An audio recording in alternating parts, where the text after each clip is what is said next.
Welcome, everyone, to another episode of What Exit Jersey Stories. I'm your host, Nick Franco, and with me, as always, Pete Riario. And we have a special show for you today. With us, we're doing a crossover special with, would you like to introduce yourselves? Absolutely. Sure. We're Ghosted with Chris and Paige. Woohoo! Yes, and if you did not know, Chris of Chris and Paige is the gentleman that created our theme song, what you just heard. Right, the top of the show. In fact, if you like the theme song, you may like some of the other music you might find on this CD. Oh, yeah. Hey. Free plug. Hey, I was going to say, we could talk about that at the end of the show. But anyway, we've brought Chris and Paige on. They are from the podcast Ghosted, also on the Shared Universe Network. Yeah. And but would you like to tell us a little bit about your pod? Sure. It started, oh my gosh. So technically we launched over the summer, but we had recorded our first episode in March, and then, COVID hit. Mm-hmm. So we kind of just sat with our first episode, but we've been into the paranormal. Well, I've been my whole life. My whole life has been just a big haunted mess. And I think my life encroached on Chris's when we started becoming friends and dating almost 7 years ago now. And I've brought in the spooky to him. So yeah. Nice. Yeah. I've been, I haven't really been too into the paranormal things beforehand, but in the last, let's say, 10 years, I could understand some things, and I feel like I've been able to be aware of more things.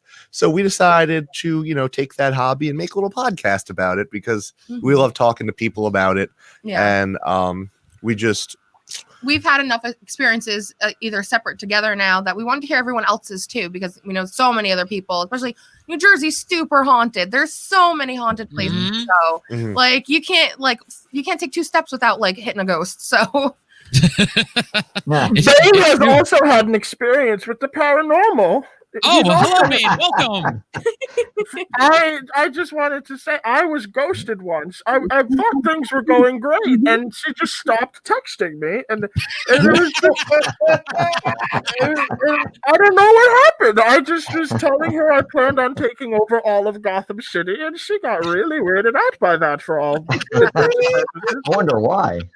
Wait, are we talking about the same thing? I think this is the other meaning of ghosted, but oh, damn it, Christian, you got the line wrong. Sorry, Dave. Very good. But now, how many episodes in are you guys now? We are 16. Wow, sweet good for you. No pun intended.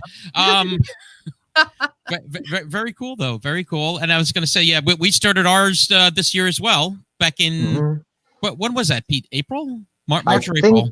Yeah, March or April. I would say probably March, maybe, right? Yeah, I think March sounds about right, actually. Twins. We're both Pisces. Perfect. There we go. But yeah, and of course, people familiar with our pod is we're talking about New Jersey stories, the histories, and this episode we're going to go into, as you brought up, the severely haunted state that is New Jersey, and some of the sites that you may visit or visit you. Oh. Hopefully not the second on some of these here. I hope it comes back with you. I would really be upset if anything came back, especially since I'm going to be using a Ouija board, by the way, while we're doing this podcast, so everything should be fine. Oh, crud. I just realized I'm not plugged into my mixer. I'm plugged into a Ouija board as well. Oh, very good. Guys, we're having a Ouija party and no one told us. We came empty-handed. No, that's a good thing. But well, here's the thing. New Jersey, being as old as it is, we were originally, of course, a Native American area that was then settled by Dutch colonists, then the British, and everyone else came. But we were also the site of more battles of the Revolutionary War than anyone else. Yeah. New Jersey has over, I believe, 100 battles that were fought in the Revolutionary War. So that may actually have some bearing on some of the paranormal activity, of the state. Definitely. Yeah, I there's- absolutely believe that. Yeah. Yeah, and I got a few of those, but I know, Chris, you had mentioned one of New Jersey's famous sites, and actually, I think they say it's actually one of the most haunted sites in New Jersey. Yes. Am I correct in saying this? So I believe you're talking about the Seabrook Wilson House or the Spy House. Spy House. As Yes. people refer to it as. And we were actually there, last 2 week? weeks ago? 2 weeks Yeah, ago? 2 weeks ago. It was a beautiful sweet. day, and we happened to just want to travel over and see what it was about because, it has such a long history of so many different tales coming from there. Correct. It's crazy, and it's been around since 1669. Yeah. Wow. One of the oldest. I think it was one of the oldest standing haunted houses. That's why it's like one of the most haunted places, something like that. It's beautiful. Like driving by, you wouldn't know. Like it's just a house next to the beach, but it used to be the lone property on over 200 acres. That was just undeveloped there. 220 acres of Yeah. land. George Sewell got from his stepfather. Oh, nice. Yeah, and what a great thing to pick up. Oh my God, there's so much. 220 acres right by the bay. What more could you want? Yeah, seriously. Right. Talk about your beachfront properties there. Yeah, oh, for real.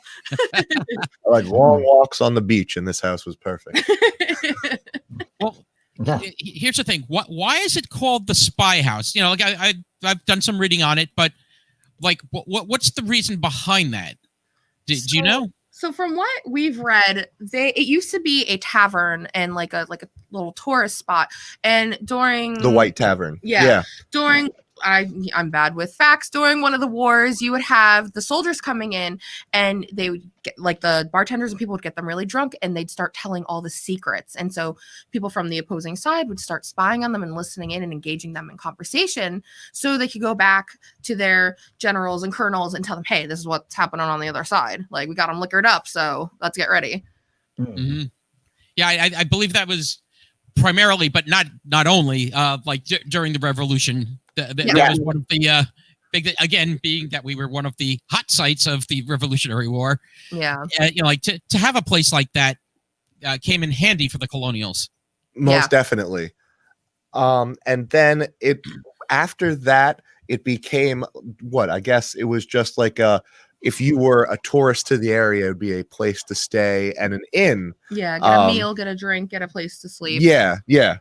And if you haven't noticed, that place, everything, I'm 6'3". That place is itsy bitsy, teeny weeny. Everything is literally like 3/4 size. So, it must have been for smaller travelers or something. Like for because we couldn't go inside. I think especially with COVID right now, I don't think it's open. But I've heard, join the group on Facebook to find out more about this place. And they said maybe on Sundays when things are opening that they'll do tours again. But yeah, so Chris and I were just walking, we're just circling. It's a beautiful day. There's no one around. I'm like, I want to see a ghost. What's happening? And he's standing next to the windows. He's like, I'm too big for this. He's like, I can't really looking down. So I could definitely imagine that something was going on there because the place doesn't feel 100% kosher. When I got close to it, it just wasn't. You feel, it could be just like the legend too of like there's apparently all this. Yeah, well, there is all this history, but the haunted history as well. And so it's like you get up, you get a little spooky. You're like looking in windows because you've heard other people have seen faces in windows. Yeah, and you're like, what is that? And so. Yeah, apparently there are a bunch of different things. Children running around the front lawn and playing. Children. Yeah, an old man going up the upper hallway. There was one other one that was pretty peculiar. Faces of a old woman coming out of like the bottom floor of the first floor of the house. So that sounds pretty pretty crazy if you ask me. Screaming coming from the basement. Yes. There's Bane would just like to say fuck no to all of that. Absolutely not. I read in the Asbury Park Press that a man who used to, his bus stop was around there in like 1978. And one day as he was waiting in the early morning for his bus to come by, he heard from the cellar, "Get out of here, get out of here." And that stuck with him for the rest of his life. Oof. So it's shrouded in this ghost mystery and everything. What was the tavern keeper name most recently? Gertrude. Oh, well, yeah. So a woman named Gertrude had taken over before Monmouth County took over officially, like now. And she really brought the place back to life, and she's been known to be the one who actually kept it running and still going all these years. Spearheaded the whole project to get it like historically part of Monmouth County and everything, because it was so dilapidated. So that was pretty interesting, because she would give these unbelievable tours and eventually go into like having seances go on in there. Oh, wow. Like that. Yeah. Oh, that's cool. In the Facebook group, everyone talks very fondly of her. So, she's very much part of the history of there as well. Sweet. Yeah, actually, I'm trying to remember. It was like several years ago. My wife Tracy and I, we actually had gone by there because she was like talking about. It's like, hey, like, why don't we stop by? We were in that area and we went, but it was closed at the time. So it's like we just got to like look from the outside, just as you did. And it's like, oh, okay. It's like, unfortunately, didn't experience anything, but it's like, oh, this is pretty cool. It's like, it would be great if it was open so we can actually check it all out. But I heard you rent rooms there for like business meetings. Like you buy a half hour, and I'm like, we should just. It's a business meeting. Like we could make this a business meeting and just bring my ghost equipment in my bag. Nice. Is it a business meeting or is it a boozeness meeting? Exactly. Very nice. Yes, the Halloween puns flow. Chris, were you saying there was like a real ominous feeling when you were there? Yeah, I mean, the fact that it was on such like a beautiful landscape, and we were on, it was a beautiful day. There was something just like a little off about it the whole time, just like uneasy around the, just the property of the house specifically. So that was my only thing that I was like,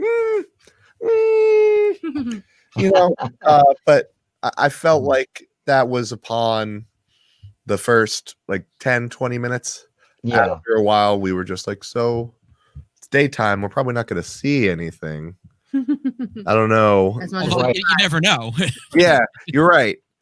But I don't think, did we get anything? No, we took pictures. I brought out my ghost apps, tried doing recordings. We didn't catch anything, but it was still, it's really cool. I highly suggest just going over if you ever have the time and just checking it out, because it's so enriched with history. Yeah. It's so beautiful because you are right on the water. There's a pier to go fishing. My uncle actually used to fish there all the time. Like for 30 years, it was his fishing spot.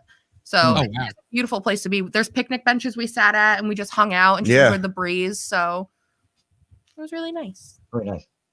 Yeah, when I was doing like a lot of research on haunted New Jersey, that place, almost every single website had it listed in the top 10. You know, and like whatever. Normally it appeared like within the first 5. I would see that it listed there. Yeah, it gets this reputation as the most haunted place in New Jersey. And I'm wondering if some of it is part embellishment and part of community trying to let it flourish, and part of it being like historians being like, yeah, let's properly give this place, give this place the respect it deserves. Right. Yeah. I was going to say a lot of, I think, legends and like haunted sites, like it is the combination of all those elements where there is, there's that element of supernatural. There's the tales, the locals, in my family, who's been here for generations, that this is what like we've, seen or or we've heard about this place, or so it's always like, that combination, and it's like from that you have to extract what you can. Yeah. and like you said, check it out for yourself too. Oh, most definitely. I hadn't go back, so I hadn't seen that place in Port Monmouth ever. So the first seeing that, I was like, this has been here for how long? Yeah, that's beautiful. That's what I ran across too, Nick, with the haunted site that I researched, was that you had all the locals who had these, legends, if you want to call them urban. I mean, they could be urban legends, could be true, who knows? But then you had the historians that were like, oh, this is ridiculous. We have such and such on record of how this particular person passed away, And so you have to make your own mind up as to where the truth lies. Maybe it's somewhere in the middle, right? As to exactly. Yeah. Again, take what you can, and then make your own decision from it. Yep, exactly right. Yeah, I think a lot of it, especially for the Seabrook Wilson house, it does have a rich history that is caught in the records of it. But people have died in the house, but it wasn't like some gruesome, terrible murder or anything. It was just of natural causes and things like that. And that happens. So that combination right there of community and some embellishments grew it into this most haunted place in New Jersey. Right. No, I agreed. Oh, and we're looking at our comments here. Okay. Our friend Chris Ryerson is also talking about she lived at the top of the infamous Clinton Road. Chris, we're going to talk about that. So don't you worry. I'm prepared. and my wife is checked in. Hi, sweetie. But Pete, what's what place have you got for us today? You were talking about places of legend and lore. Yeah, my place, I'm sure everyone here on the panel probably knows exactly where I'm talking about or has visited it like I have, and it's in Alpine, New Jersey.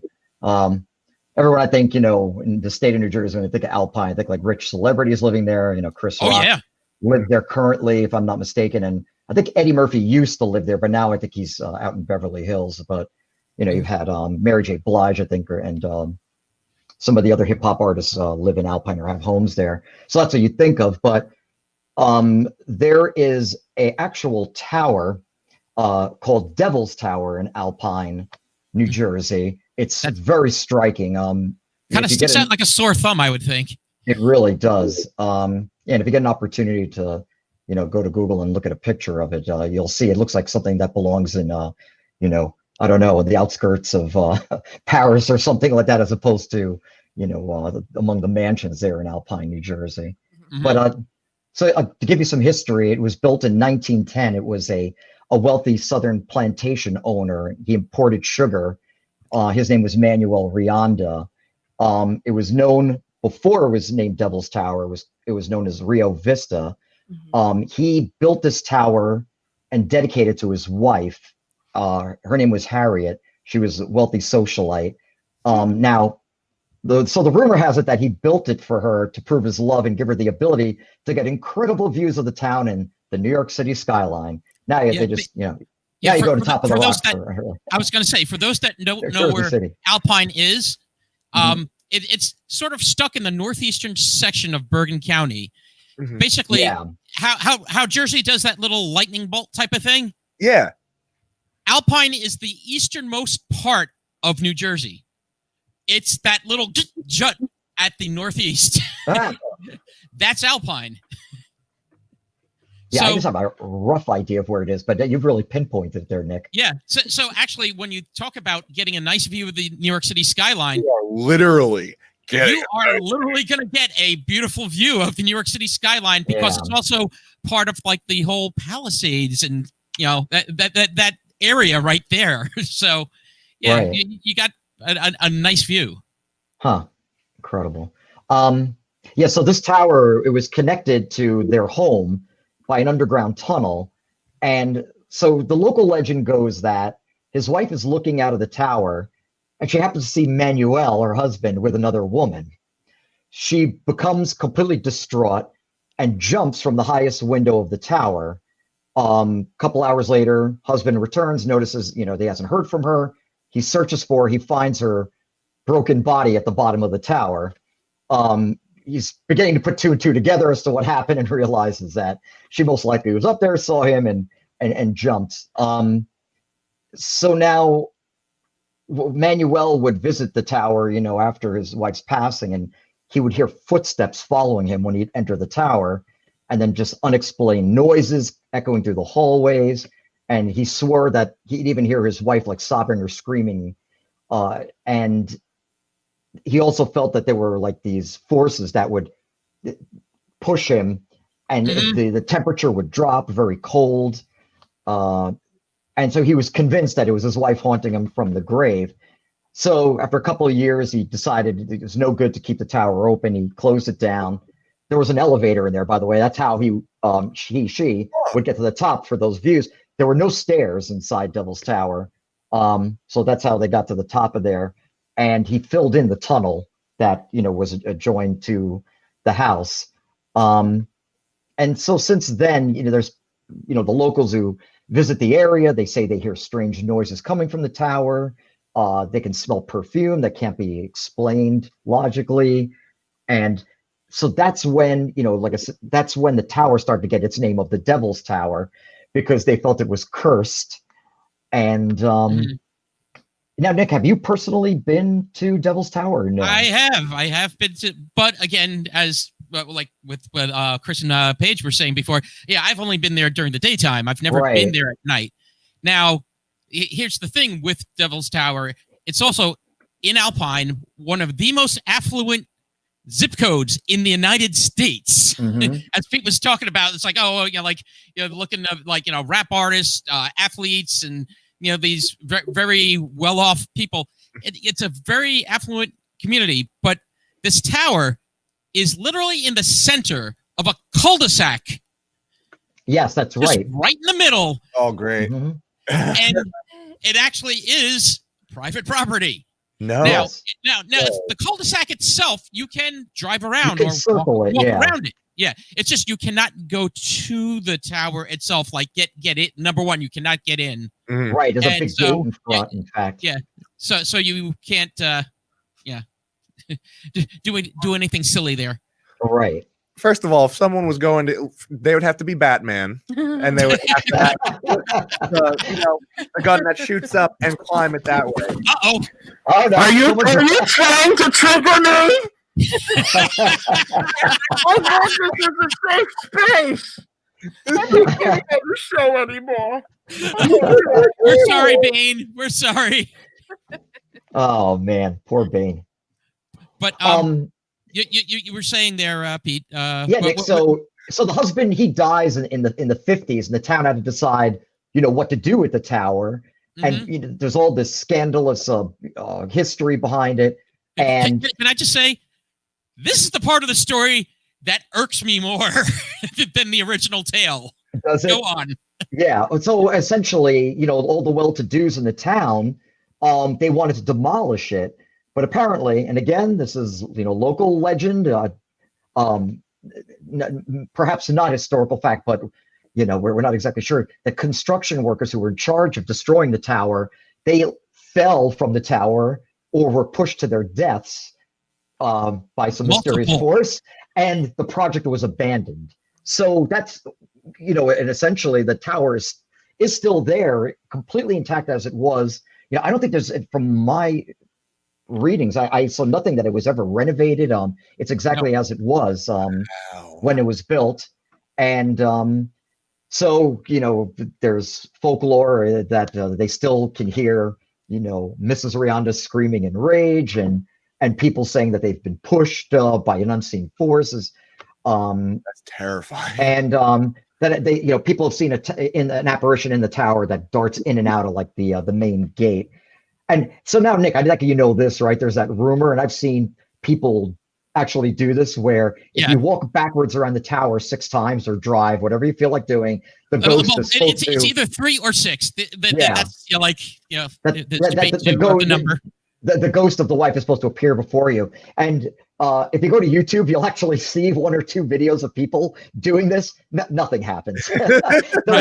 There's no special appearance. You'd probably be more likely to see Bane at the base there. But so yeah, I mean, it's still a popular attraction just because it's it was featured in all these different Haunted New Jersey websites. So and the other rumor is not only if you go backwards, either walk or drive backward around 3 or 6 times. Again, the debate of what the actual number is, but it seems to be a multiple of 3. That if you do it on the wrong night, that you will not just be visited by Harriet. Oh, who else makes an appearance? Satan himself. Oh man. And there have been reports that when people have done it at night, that they've seen like just an inexplicable mist around like the base of the tower when they finish their their turns around. Yeah, crazy.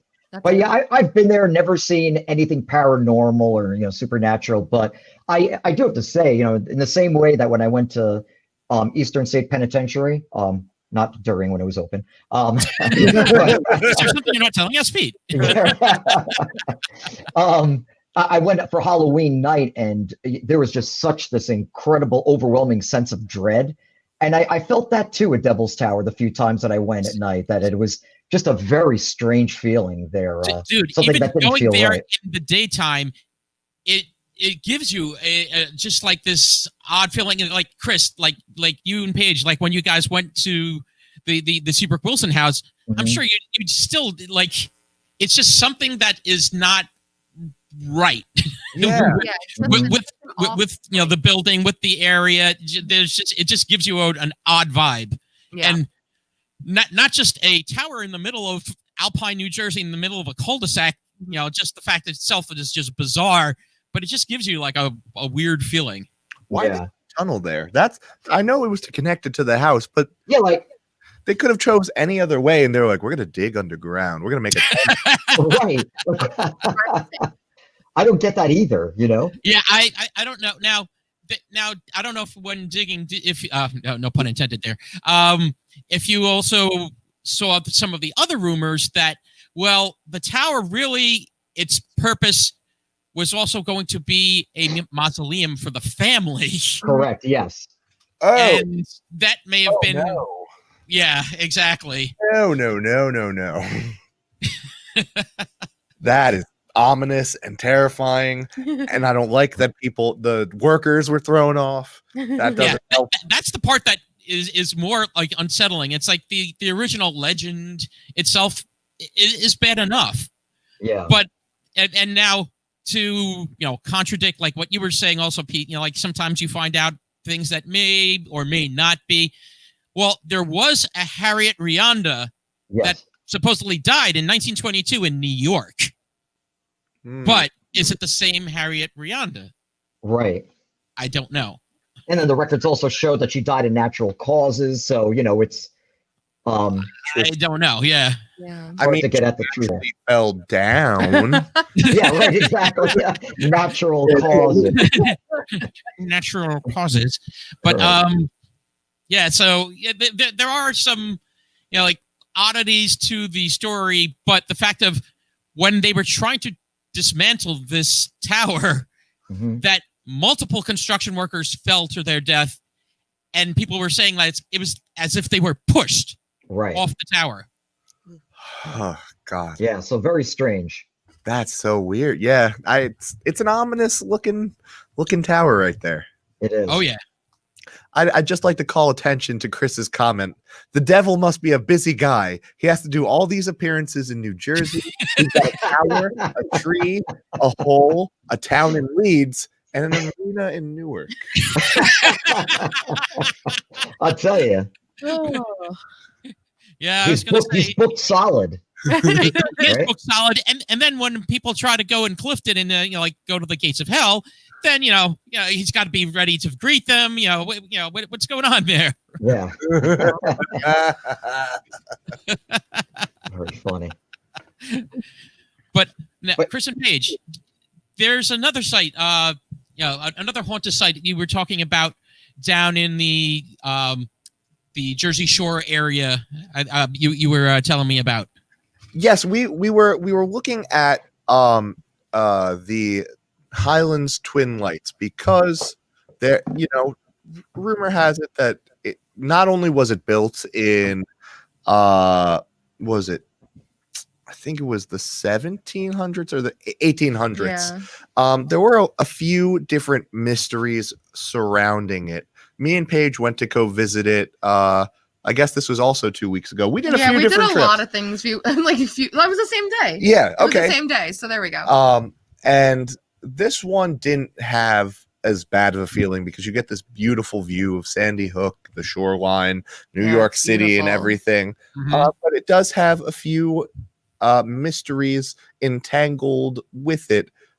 First being that apparently underneath where the one of the lighthouse takers were, they found bodies that had that happened to be placed underneath the foundation of it, which is interesting. Isn't there a skeleton sitting at a table or something? Yes, another one happened to be that when they had erected it, there was apparently a skeleton sitting at one of the tables, obviously not connected, but there when they got there. I was going to say, it's like, you talk about places where you get like bad service, waiting for your table, but like to the point you're a skeleton. Yeah. I'm waiting for that skeleton to give his Yelp review there. Yeah. Keep waiting. So, with that in mind, we went there and we tried to do an investigation. We didn't get too much going on. And when you look into it online, there isn't too much. Not really like a haunted history, just the grand history of the Twin Lights being built and all this scientific advancements that happen there. A bunch of mystery about people washing up there, different shipwrecks.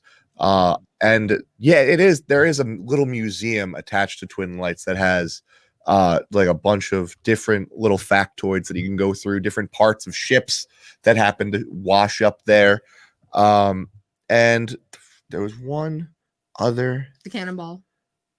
The mysterious, not the cannonball, but the mysterious cannon that they found there. They say that it has Dutch origin. Some people say that it was from a pirate who happened to set it up. Others say that during the Revolutionary War, since it was right over the bay, it was a signal cannon. Okay. But it is engraved by the original cannon owner right on the side. But it doesn't give any more detail than that.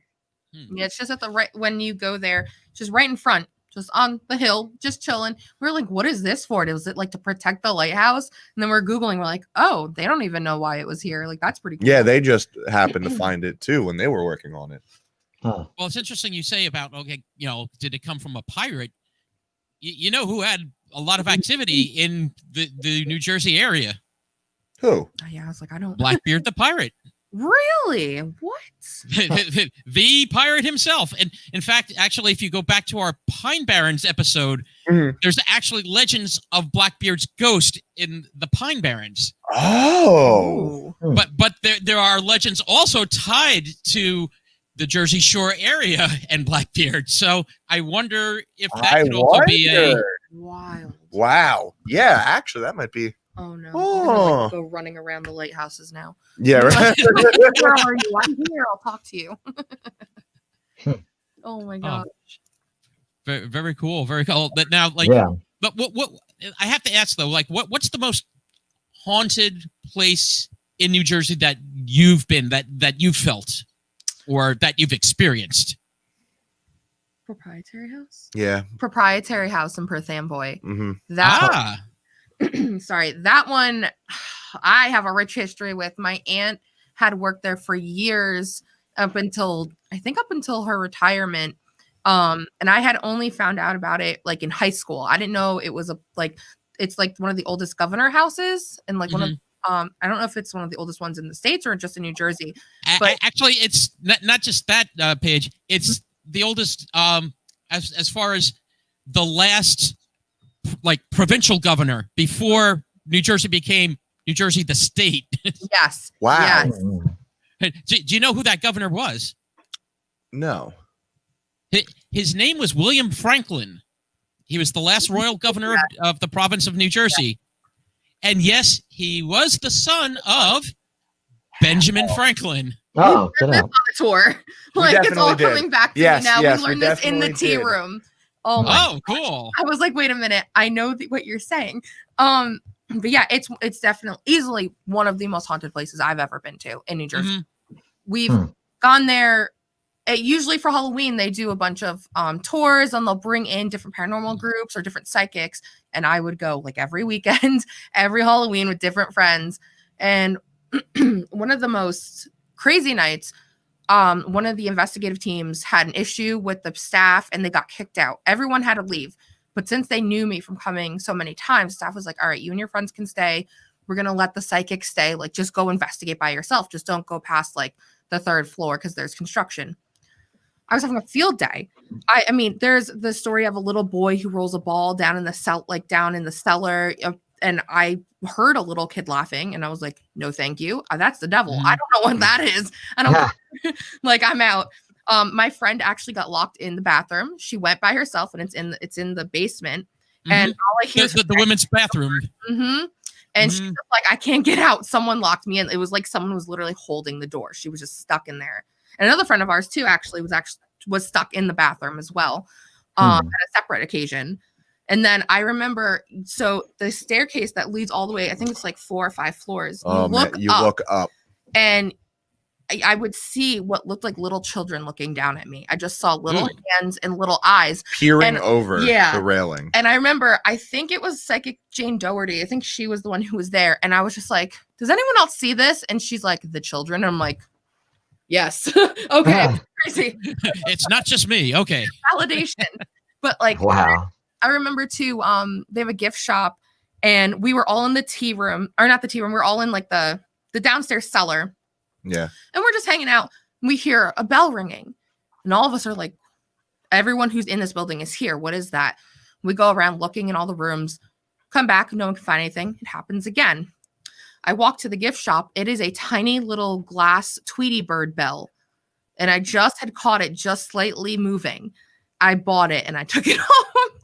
I was like, I want to know if this haunted bell is really haunted. It hasn't rang. You know what'd be great? Like if you go, it's like, does the ghost come with the bell? You know, like yeah, right. How much additional? You know, like, like all right, I'm gonna take this. We're going home. Get in the back seat. Let's go, baby. Can I slip you an extra Lincoln for the ghost? What's the package deal? What if I buy it separately? You know? Yeah, right. Exactly. I'll buy the ghost outright. I don't care. But yeah, I still have that bill. Hasn't rang since. I'm a little sad. I'm thinking about bringing it back and be like, oh, I stole their toy, and now I'm just a jerk. So, bad. But that's easily. I mean, heard voices. I felt people. It felt like someone's grabbing your arm. Shadows going by during tours. There's just been so much. Like every time I've been there, there's something has happened. Isn't that the same house with the door that leads to nowhere as well? Oh yeah, on the 2nd floor, there's a door. Got one of those, a door to nowhere. Yeah. Why was this a popular feature in houses way back in the day? Everyone loves those doors. Apparently, I don't get it. You know, it's really just a fake door. It's like we laugh about it in cartoons, but like no, there have been houses built with these doors to nowhere. And in fact, I know on KP Burke's pod, American Loser, the Winchester. What is it called? The Winchester House, right? No, yeah, the Winchester something house. Yeah, that like it has like doors to nowhere, stairways that lead to nothing. Yeah, the worst. Yeah, that's right. The worst. Oh, the Winchester Mystery House. I think that's what it's called. There it is. My personal experience with that was we were on a tour and we were going around and I heard like a jubilant party going on behind the door. Oh, is that what it was? That was when we were in West Virginia. Oh, okay. But that was crazy too. Yeah, we're on the 2nd floor. There's a big drop. There's no stairs. No one's outside. We literally had to ask, are there people back there? And they're like, no, that's the outside. And you can look out this window. There's no one there. And you could hear very loudly, like almost like a party, like people talking and like cheering and laughing. Be careful of wanting to join that party. The admission price is a little steep. God. It's a doors to nowhere. Nah, I'm okay. Leave it to Wile E. Coyote. Yeah. Mm-hmm. But the interesting thing about the proprietary house, again, going back to William Franklin, last provincial governor of New Jersey, son of Benjamin. Well, against the objections of his father, he continued to support the British, and was actually sentenced to prison and wound up having to flee to England. Yeah. Wow. And one of the things that people sometimes have experienced is very heavy footsteps, like pacing in the house, and they wonder if it's actually Governor Franklin kind of like thinking about his decision. Do I stay with the British, or do I support the colonials? Right. Wow. Yeah. I mean, that would be a reason to pace, if you ask me. Oh yeah. But again, another place that goes back to the revolutionary times. Yeah. Mm-hmm. And a lot of the sightings have to do with possible revolutionary era, like revolutionary soldiers and such, also being some of the things people have cited there at Proprietary House. Yeah. Oh, I love the Proprietary House. Are there tours there though, or? Not currently. But usually every year, like clockwork, you can go every weekend and do Sunday teas and have special lectures and events, and then Halloween time they fully embrace the spooky. So. Yeah, excellent. Huh. Nice. So nice. I'm intrigued. I want to go. Oh, listen. Yeah. Next year, if they got it, let's all go, because I will probably be there every single weekend. Good. Very cool. Very cool. I'm going to take us back up north for a little bit, though. Oh yeah. Oh. Especially since our friend Chris Ryerson asked for it. You got it, Chris. We're going to talk about what some have called the most haunted road in the United States. The most haunted 11-mile stretch of road. Exactly. Is 10 mile. 10 mile. Yeah, 10-mile stretch. Correct. I have a full. I'm ready. Nice.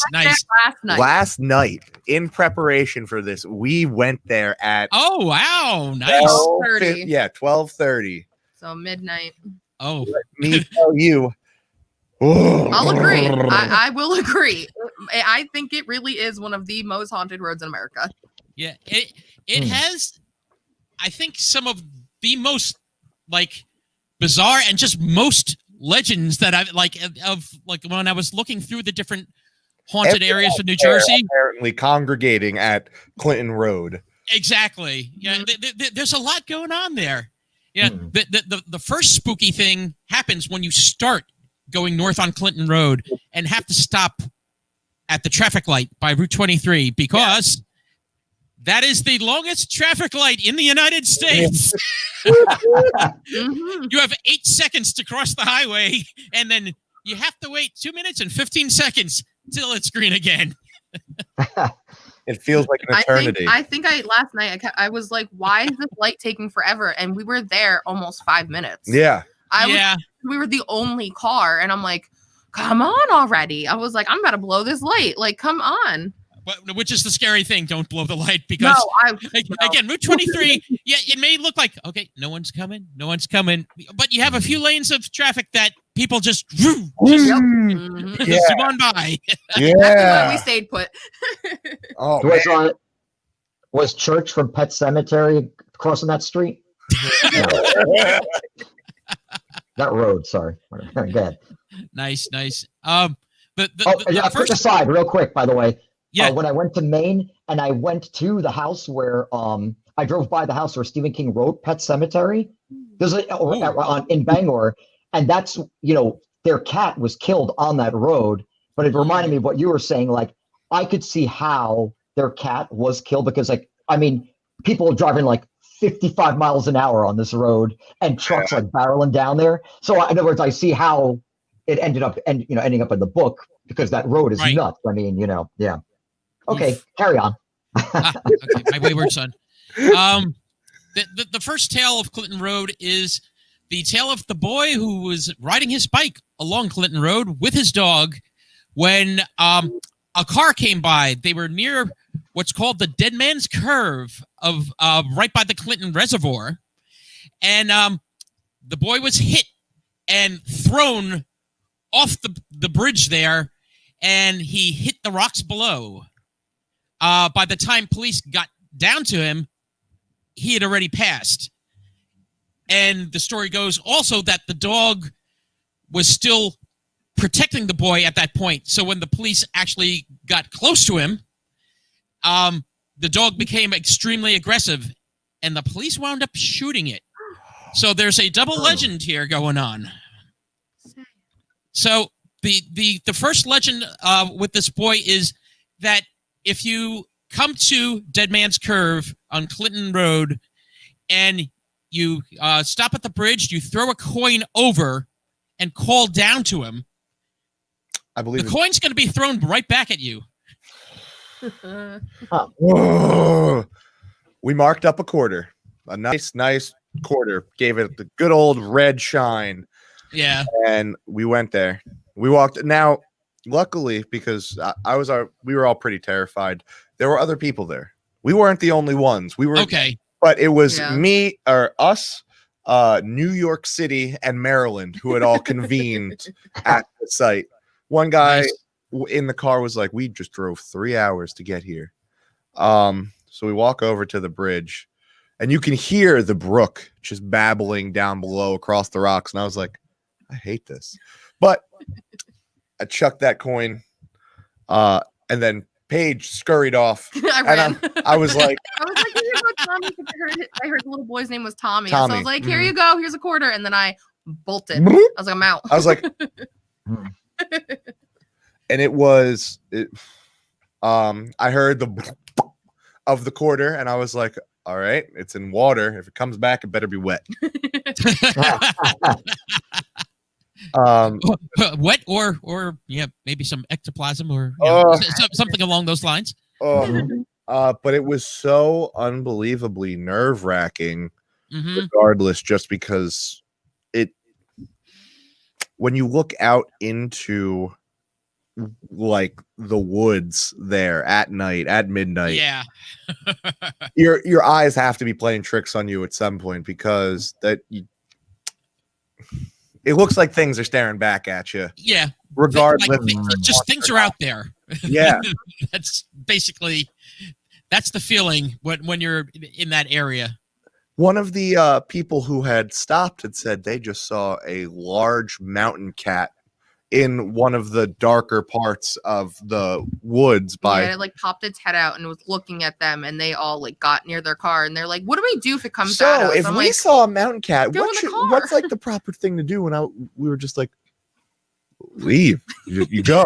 I was going to say, it's like, wait, hold on a second. In the haunted thing, it says nothing about the mountain cat. I don't know what the the protocol is here. It's like, no, it's a mountain cat. You get away from it. You're right. That's not haunted. It's an animal. It's real. It's real. Go. Exactly.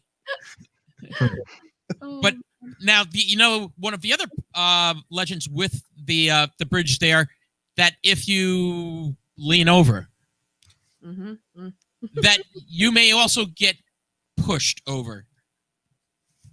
And basically, he wants a friend that basically he wants to push someone off and hit those rocks and come have fun. I'm so glad that I didn't do that. That thought was fine, but until right now, I had not heard that. I am so happy that I was just like, yeah, I'm pretty freaked out. I'm gonna go back. I didn't want to get pushed. Now there's also. What's that? I was saying, or at least attach a bungee cord to the bridge before. Buckle in and get ready. Yeah. We. I'm a ghost. No, I'm not. No, Psych. but now the other part of the legend is, again, his dog. Some have spoken about a spirit of a dog that appears if it senses that you need protection or you're near death on that road.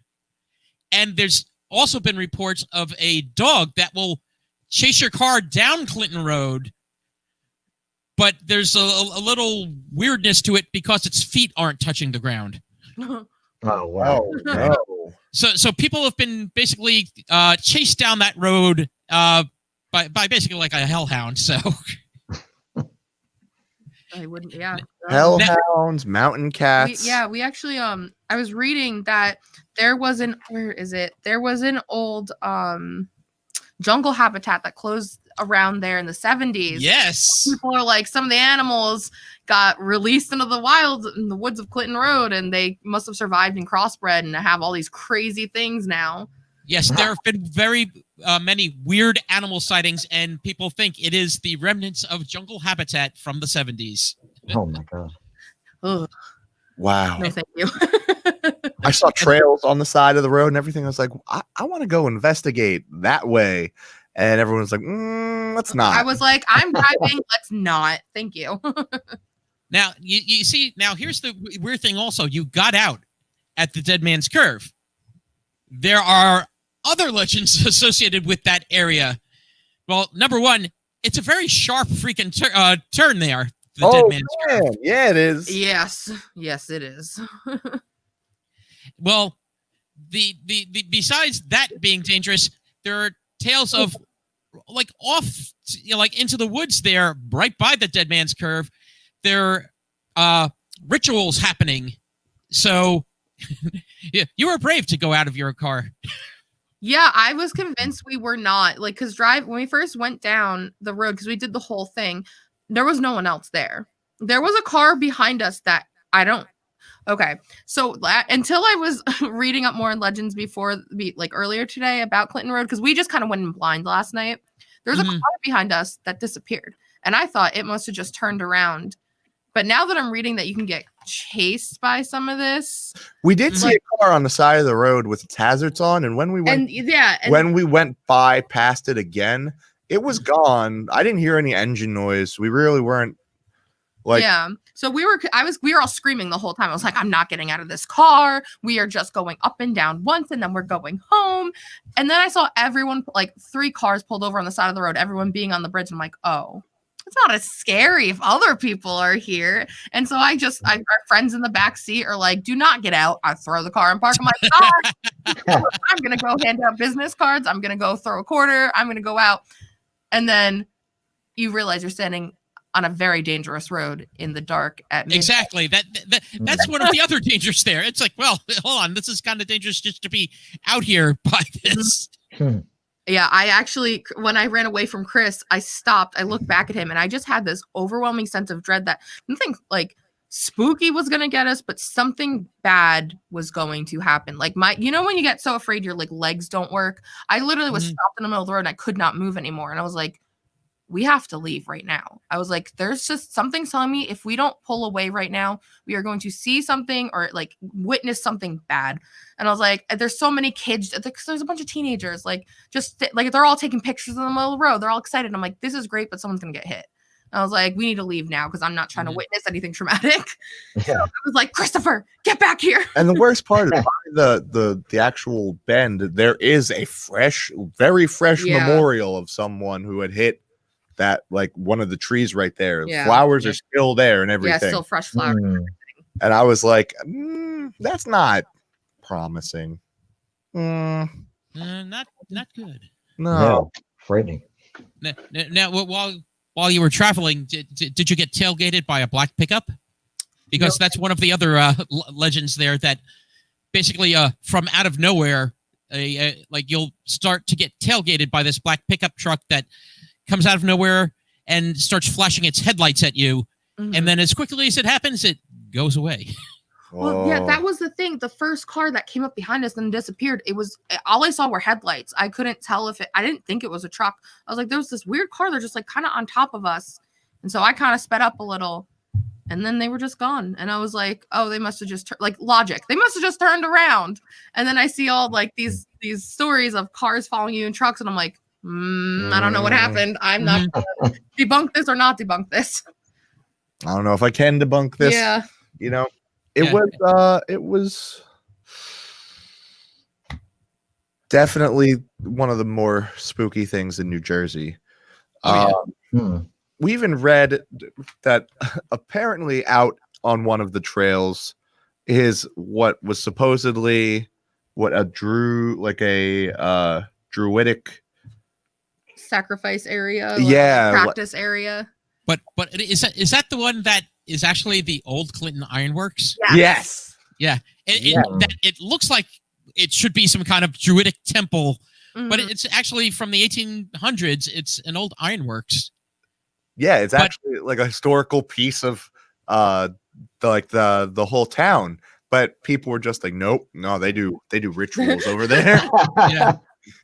Yeah. So there are stories of that, but it's all been that part of it, I believe, is fenced off now. The actual ironworks itself. You still have the signage and you can read about it and you can see it, but you just can't go up to it. Yeah. For I think it said for liability insurance and everything, so you don't get hurt. Yeah, which makes sense. Like everyone don't climb through. Also, off the path there used to be Cross Castle. Yes. You read about that one, right? Yes. Yep. Yeah, built in 1905 by Richard Cross, and he died in 1917. The family sold the property, and basically the old castle, the wooden parts got burned away in a fire some years later, but the stone walls had remained. But that's when stories started happening from this place, from the burned out castle. That apparently, there was talk of KKK activity going along Cross Castle, because apparently in that area there were apparently remnants of the Germanic Bund. If you boys and girls, look that one up in your history books. The German Bund, the German American group that pre-World War II was very pro-German, and they when we decided to take the other side, they weren't happy. But pro-German, yes, yeah, exactly. But the other piece is that the castle was being used by Satanists, and there may be some merit to. My friend Chris is saying no Bund. It was down in Bloomingdale, but the stories are that the Bund was using some of the areas along Clinton Road and Cross Castle. But anyway, with the Satanists, there may be some merit to this one, because in the late 80s they actually knocked down the walls, the remaining walls, of Cross Castle. And when they were knocking them down, someone took a picture, because scribed across like one of the walls and some of a couple of pieces of wood nearby were some writings, some bizarre writings. Apparently, those writings were from the Lex Satanicus, the actual rule book. Oh, what is that, Pete? The Satanic Bible by Anton LaVey, or no?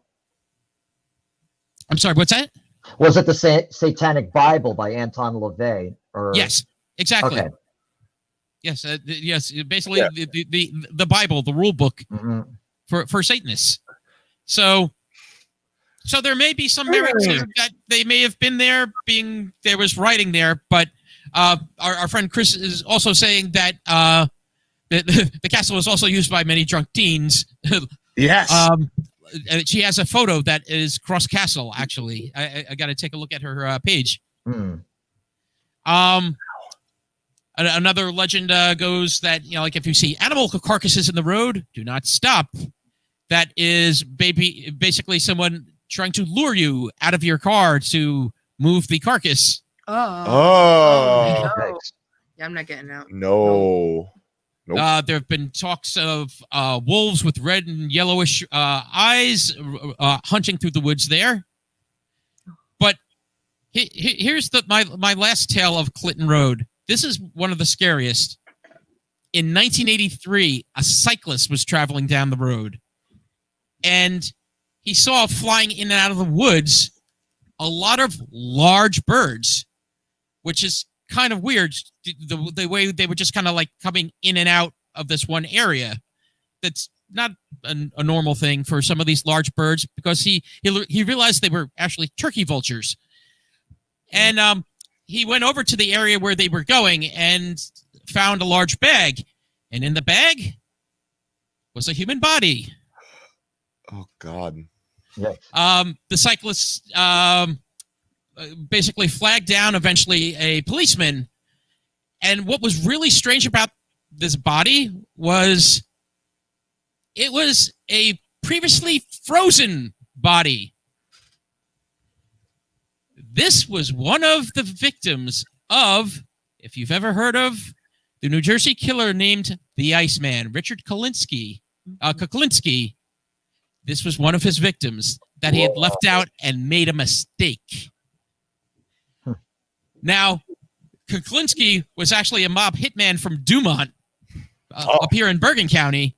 Yep. And he was caught in 1986 with the help of an undercover agent named Dominic Polifrone from my hometown of Hackensack, New Jersey. Wow. And Dominic Polifrone is actually one of the people in one of the groups I'm on Facebook in Hackensack. So I'm actually going to try reaching out to Mr. Polifrone to see if he wants to talk about like some of his activity as being an undercover agent and some of the things there in dealing with the Iceman, because apparently he was getting nervous that the Iceman was thinking that he was next when he was an undercover agent. Ooh. So, yeah, some of these things are pretty scary. Being that, some of these are not even legends. Some of them are just plain out. Just plain terrifying. Yeah. Just bad. Just the worst. Now, I think it's time to swing over. Pete, do you have a game for us to play? Oh, We do. Jersey, not doing Jersey? Haunted Jersey, Oh. not Jersey. So now, Nick, of course, I can't really give away if there is a particular town in New Jersey. I can't say the name, but I could give the details, right, of what happened in. Let's try it. Yeah. Let's try it. All right. So let's talk about first the old Pink House, and not the person who sang. Not John Cougar Mellencamp.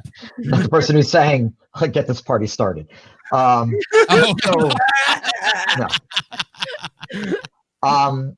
1771, the old Pink House. It's this elegant restaurant. It's originally the home of this guy Joseph Habersham Jr. He built the house, lived in it until he died in 1802.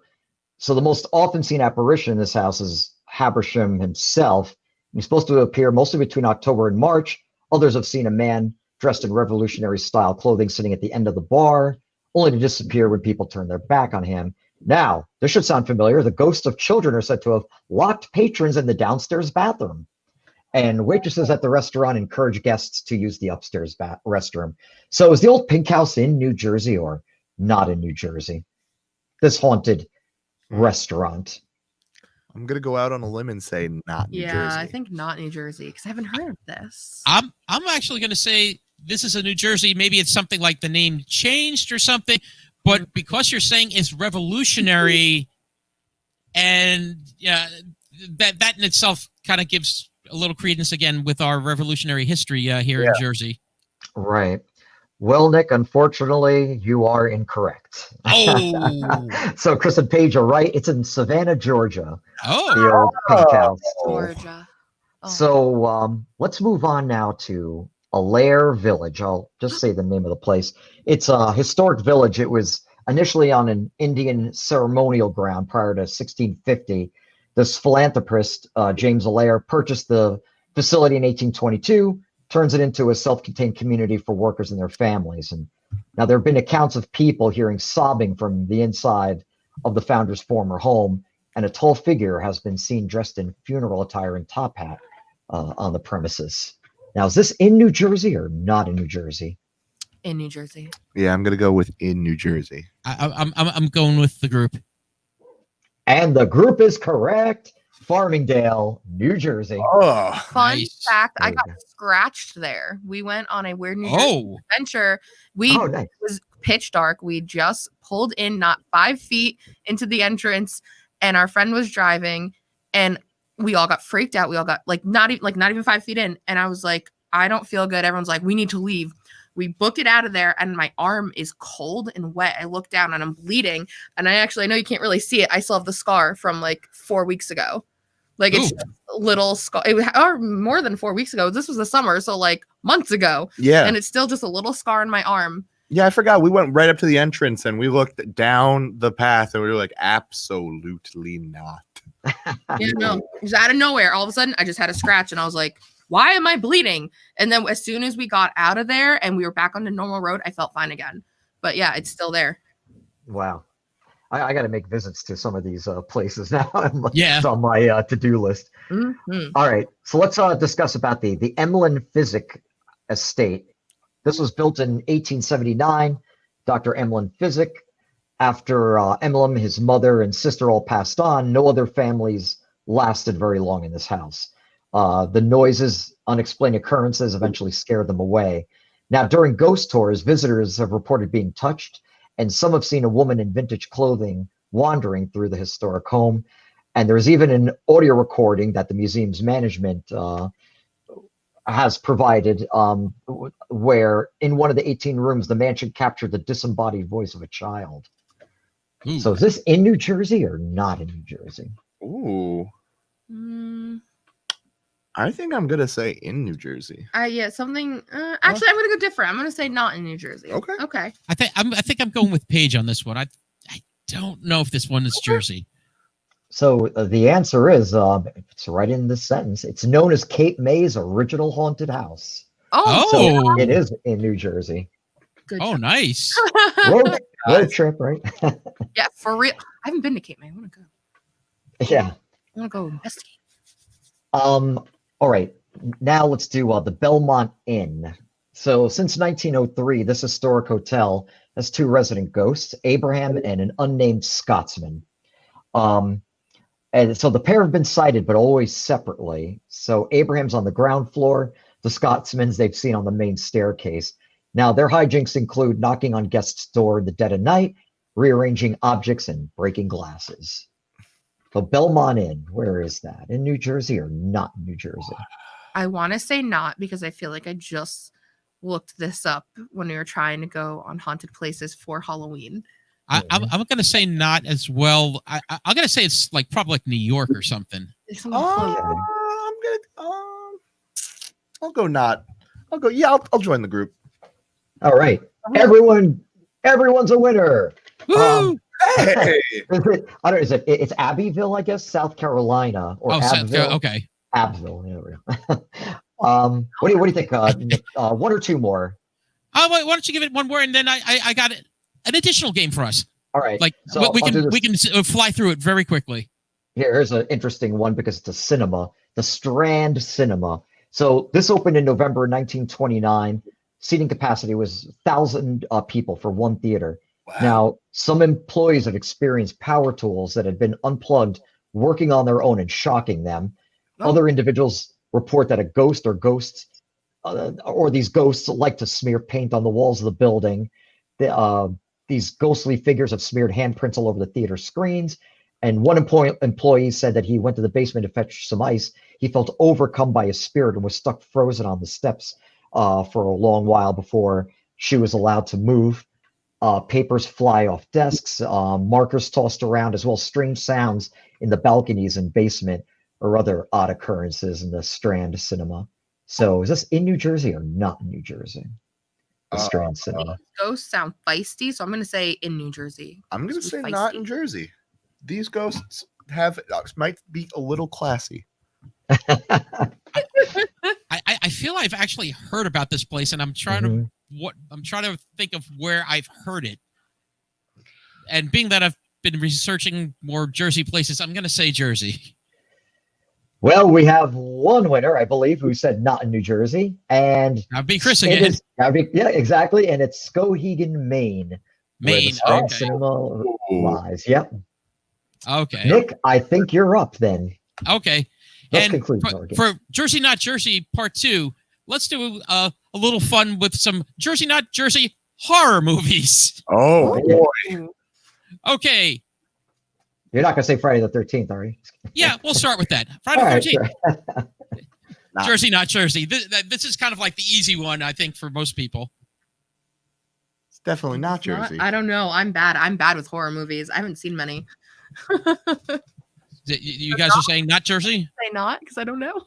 And Pete, what do you say? Unfair for me because I know the answer, so Yeah. I will not say. Okay, well, Chris and Paige, the original Friday the 13th was filmed in Camp Noe Bosco, Boy Scout Camp in beautiful Blairstown, New Jersey, where I used to go camping with the Boy Scouts when I was a kid. Yes, I camped at Camp Crystal Lake. Oh, that's a bad feeling. Oh, my. Mm-hmm. Yes, and of course, when I went, it was a year after Friday the 13th came out. Oh, I recognize that forest. Oh, no. Well, Yeah. I wouldn't even take a canoe out there on that lake, would you? Yeah. No, thank Yeah, we've done it. Right. Okay, so here's another one. Friday the 13th, again, but the 2009 remake. Was that filmed in New Jersey or not? I'm gonna I vaguely remember that one, the remake. No. Right? They wouldn't gonna go say back no. to the same place. I mean, No. I'm gonna say no. What did you say, Paige? Yeah, no, right? No, yeah. Yeah, I'll say yes, just to be different here. And Pete, you are wrong. Chris and Paige are correct. Yeah, for this remake, they filmed it in Austin, Texas, and Camp Fern in Marshall, Texas. Yay. Huh. In your story earlier, Chris, you were talking about the man that heard someone to say "get out," and one of the famous horror moments there in a film, the "get out" of the Amityville Horror. Jersey or not Jersey? Definitely not Jersey. I'm gonna say yes. I feel like maybe they used part of Jersey. Okay. I don't know. Okay. Maybe. Who knows at this point? And Pete? Yeah, I feel like there's a trick question, right? They maybe use the exterior shots. Bane has just joined the chat. Bane wants to chime in. Bane would like to say this is a trick question, Nick Franco. Is it Bane? That's what I predicted. Why do you say that, Bane? Because Bane happens to know a certain filmmaker who likes to know certain facts about certain movies. And I think you're setting your friends up for failure there, Nick Franco. Thank you, Bane. Look at that. See, he does do good deeds. Don't tell nobody. No, don't worry. Your secret is safe. Well, you see, Bane is right. I am tricking you because even though the setting of the Amityville Horror is in New York, the filming of the Amityville Horror was on private property in Toms River, New Jersey. Oh, good. And some of the exterior scenes were also filmed in Toms River and Point Pleasant Beach. Wow. Interesting. But being that we were talking about things, New Jersey and that, and Chris, you may remember when we talked about the 12 Days of Terror, which became the movie Jaws. Was Jaws filmed in New Jersey or not New Jersey? Jersey, baby. Jersey? Okay, I'll stick with you. You seem confident. I'll go with it. Ming Chen would definitely know the answer to this, right? Definitely. Oh, yeah, I'm sure Ming knows. Yeah. I say yes, filmed in New Jersey. Although the events of the Jaws movie are based on the 12 Days of Terror, and Richard Benchley wrote about. the film was actually done in Martha's Vineyard in Massachusetts. Oh, get out! Really? Yeah. I thought, for some reason that like the beach scenes were filmed in New Jersey, like Yeah, Cape May, where there are great white shark sightings frequently, Okay, couple more here. Yep. Pete, you and I, one of our favorite series, The Evil Dead. Yes. Sam Raimi. The Evil Dead. Jersey or not Jersey? Where would they put that cabin? I'm gonna say not Jersey. I'm gonna say Jersey. I will say not Jersey. And those that said not Jersey are correct, because although Sam Raimi tried to film in his hometown of Royal Oak, Michigan, because he and Bruce Campbell were all from that area, it was actually filmed in Morristown, Tennessee. Oh, really? See, that makes sense. I would have known about that if Evil Dead was filmed in Jersey. Yeah, I was going to say, I figured you would know that one. Yeah, that would definitely stick out to me. Right. And let's finish it off with an anthology, Creepshow. Creepshow. Were any of the segments filmed in New Jersey? Any of the segments, huh? Remember, so Leslie Nielsen. There were 5 stories. Stories, right? Yeah, the Leslie Nielsen one where he's buried up to his neck in the beach. Spoiler alert. And Stephen King one, right? Where he's like the swamp thing. I'm going to say at least one of those segments was filmed in New Jersey. Yes. Yeah. Crimson Page? Yeah, I think so. And it's funny you mention it, Pete, because that segment with Leslie Nielsen and Ted Danson where he's buried up to his neck in the sand, it's called Something to Tide You Over, was filmed at Island Beach State Park in Berkeley Township, New Jersey. Wow. Fascinating. Yes, same. Yes. And as Leslie said, I can hold my breath a long time. Yep, right. Those were good movies you threw out there, Nick. Oh, yeah. Thank you, sir. I didn't know like 2 of those. Yeah, there was a couple of other ones I had listed, but I'm like, it's like, I don't know if people need to know the Devil's Advocate, the courthouse scenes were in Hackensack, the Bergen County Courthouse. Yeah.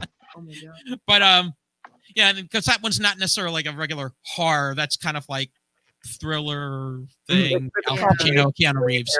Right. But anyway, I think it's time to wrap things up. And I want to thank our guests, Chris and Paige. Yes, thank you.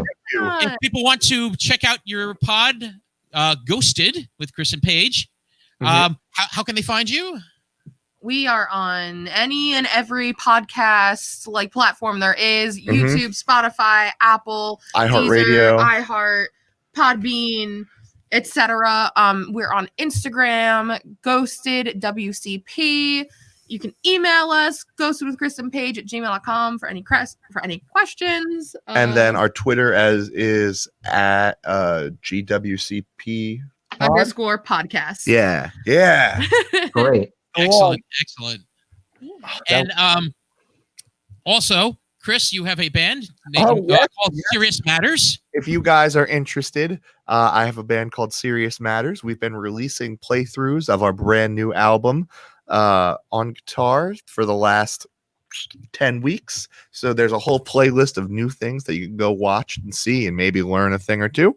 Or you can check us out literally if you type in Serious Matters in Google or at SM Band on Twitter or SeriousMattersNJ.com. You can get a copy of that CD right there, Mistaking Wasps for Dragonflies, for a good old price of 10 buckaroonies.